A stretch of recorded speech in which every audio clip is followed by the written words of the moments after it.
محمد مرجان وفوزيه، الاعداد مش راضي يقول لي مين معايا، بس في مفاجاه. ممكن تقول الو؟ الو الو، علي صوت. الو الو، اتفضل. معتز ازيك؟ اهلا وسهلا. بما انك زملكاوي ببارك العروسين. اهلا اهلا. انت عارف ده مين ولا لا؟ عرفت صوته؟ استاذ مرتضى منصور، مساء الفل. خير. ده ايه ده الزمالك نفسه دخل البرنامج. بتتفرج على الحلقه الجميله الشيقه اللي انت عاملها دي. وطبعا بما انك زملكاوي. ايوه. والدك الله يرحمه زملكاوي. الله يرحمه. زملكاويه كلكم. فانت عامل حاله جميله. بس انا بس عايز اقول لك حاجه مهمه يعني. اتفضل. اي حد ممكن بيغير زوجته، بيغير دينه، بيغير وظيفته، بيغير شكله، بيغير جنسيته. البني ادمين ما بيغيروش النادي اللي هم بيشجعوه، ودي ظاهره غريبه جدا. يعني تلاقي اللي بيتولد اهلاوي بدمه اهلاوي، ما فيش حد بيقول لك، انا سمعت اخ كان بيقول لك اقنع مراته. لا، اللي في القلب في القلب طبعا هي اهلاويه على طول. انا ببارك لهم وبقول لهم انه انتوا نموذج لولاء لنادي عريق الزمالك. بس انا عايز اسال المأذون كان ايه؟ المأذون كان زملكاوي ولا اهلاوي؟ لا مش عارف. لا كان محايد يا سياده المستشار. ماشي، على العموم مبروك. لكن احنا عايزين نقول في نفس الوقت انه احنا يعني عايزين الولاء ده للنادي وكل حاجه يا معتز، بس اهم من الولاء ان احنا يبقى عندنا ولاء لبلدنا اللي هي مصر. طبعا بسيط جدا ان البعض بيتعصب تعصب مقيت للنادي بتاعه، وهذا التعصب بيؤدي اللي احنا الحاله اللي احنا شايفينها، حاله ان مفيش جمهور في المدرجات. واحنا نتمنى عوده جماهير الاهلي والزمالك والاسماعيلي. النهارده يمكن كان في 3-4 ماتشات ملهاش اي طعم من غير الجمهور.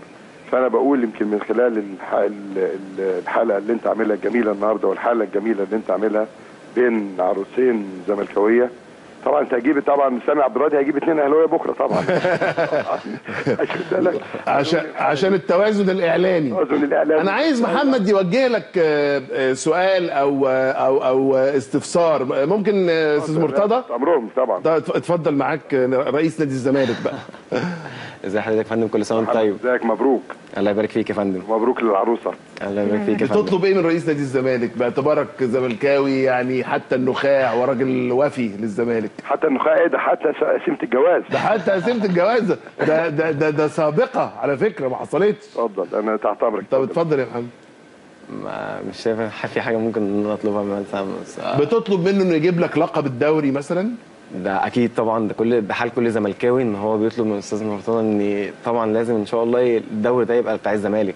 يعني استاذ مرتضى عمل كل صفقات جميله جدا وخلى النادي حاجه ثانيه، فلازم طبعا ان شاء الله محتاجين بقى الدوري. يعني هو الحاجه الفضل اللي هي الدوري. احنا بس يا استاذ معتز، انا بدعي محمد وزوجته وسطه يزوروا نادي الزمالك. تمام. يجوا يتصوروا جوه النادي، وبدعيهم يحضروا الماتش بتاع الزمالك والداخليه اللي جاي ان شاء الله. يا سلام. باذن الله. يعني سامي يديهم تليفوني بعد الحلقه على طول مباشره. خلاص. واحنا بندعوهم، وان شاء الله باذن الله عايز كل الزملكاويه كده يبقوا ناس، يعني انا اتمنى كده ان هم بيكونوا بالادب والاحترام ده والانتماء لناديهم. وعايز اقول لك حاجه يا معتز، عمر ما كان التشجيع لاي نادي هي بلطجه وقله ادب ومولوتوف. تشجيع هو تشجيع، هو حب الكيان. هو بيقول لك ايه؟ انا بحب الكيان. اللي بيحب الكيان يا معتز يخاف عليه، اللي بيحب الكيان يجي يشجع. احنا كلنا محرومين، كل جماهير الاهلي والزمالك والاسماعيلي والمصري، كلنا محرومين ان احنا نشوف الجماهير الجميله المحترمه دي. ليه؟ لان فئه قليله من اللي منسوبه للاسف للجماهير الظلم، للاسف الشديد اساءت لجماهير مصر كلها، وخلت الامن لما خد قرار بمنع دخول الجماهير.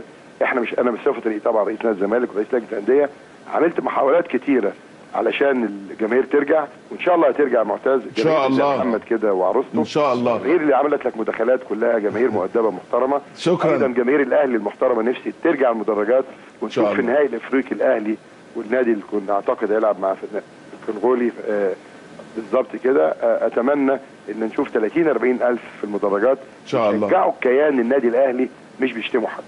شكرا على المداخله بتاعه الاستاذ مرتضى منصور رئيس نادي الزمالك. الف شكر. ومستشار مرتضى منصور وجه الدعوه لضيوفي النهارده في مصر الجديده العروسين الزملكاويين محمد مرجان وفوزيه ان هم يزوروا نادي الزمالك وان هم هيحضروا مباراه الزمالك والداخليه، هتبقى يوم الخميس اظن ولا بكره؟ غالبا بعد الفاصل، بعد البرنامج ما يخلص هنديكوا كل الارقام ونرتب مع الاستاذ مرتضى منصور.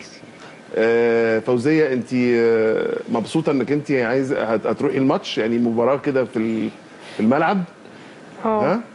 يعني حاجه تجربه حلوه بالنسبه لك؟ تمام. وفي المدرجات هتشجعي مين؟ الزمالك. هتشجعي الزمالك. يا عيني يا عيني، مش قادره تقول حاجه ثانيه. طيب انا كنت قفلت مع